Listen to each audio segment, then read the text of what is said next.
Hey guys, ये एक x ray है इन्फेंट का जिसको एडवर्ड्स सिंड्रोम है। एडवर्ड्स सिंड्रोम में ट्राइसोमी 18 हो जाता है, डेवलपमेंटल डिले होता है एंड कार्डियक एबनॉर्मेलिटीज़ होती है।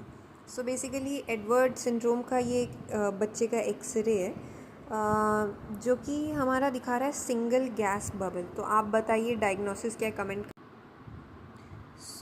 ये जो सिंगल गैस बबल है ये हमारा पाया जाता है कंजेनाइटल हाइपरट्रॉफिक पाइलोरिक स्टीनोसिस में।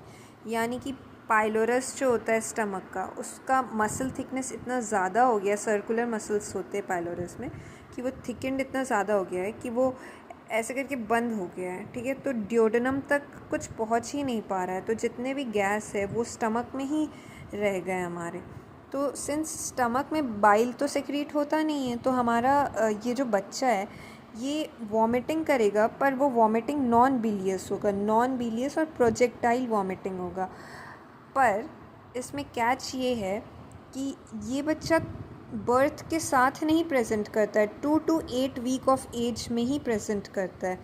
और ये मोस्ट कॉमनली देखा जाता है टर्नर सिंड्रोम जिस बच्चे को है, या एडवर्ड सिंड्रोम है जैसे कि हमारा केस में था, या फिर अगर एरिथ्रोमाइसिन या azithromycin exposure first 2 week of the life में दे दिए, वाया ओरली बच्चे को दे दिए या फिर मदर्स मिल्क के थ्रू दे दिए। This is more common in boys, ठीक है, and mostly presents as vomiting within 1 week. ये गलत ऑप्शन है, ठीक है, this is a false option. हमारा प्रेजेंट करता है 2 to 8 week of the age में हमारा वॉमिटिंग होता है। Then erythromycin exposure within the first 2 week, तो ये तो सही ऑप्शन है।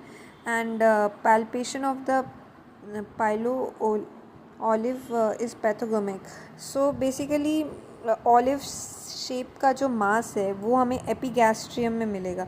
पाइलोरिक मसल का थिकनेस जो है मोर देन 3 to 4 mm हो जाएगा, और जो लेंथ है पाइलोरिक मसल का वो मोर देन 15 to 18 mm। इन बच्चों में जब फीड करेंगे तो हमें पैल्पेबल मास दिखेगा ऑलिव शेप का फ्रॉम लेफ़्ट टू राइट, ठीक है।